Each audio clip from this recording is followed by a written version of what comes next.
சகோதர சகோதரிகளே, நம் ஆண்டவர் இயேசு கிறிஸ்துவின் வல்லமையையும் வருகையையும் பற்றி நாங்கள் உங்களுக்கு தெரிவித்தபோது சூழ்ச்சியாக புனைந்த கதைகளை ஆதாரமாக கொண்டு பேசவில்லை. நாங்கள் அவரது மாண்பை நேரில் கண்டவர்கள்.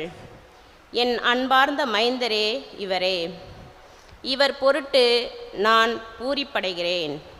என் மாட்சிமிகு விண்ணகத்திலிருந்து அவரை பற்றிய குரல் ஒலித்தபோது தந்தையாகிய கடவுளிடமிருந்து மதிப்பும் மாட்சியும் பெற்றார். தூய மலையில் அவரோடு இருந்தபோது விண்ணிலிருந்து வந்த இக்குரலொலியை நாங்களே கேட்டோம்.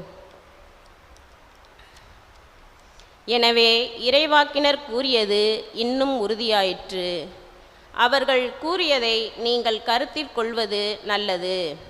ஏனெனில் பொழுது புலர்ந்து விடிவெள்ளி உங்கள் இதயங்களில் தோன்றும் வரை அது இருண்ட இடத்தில் ஒளிரும் விளக்கை போன்றது.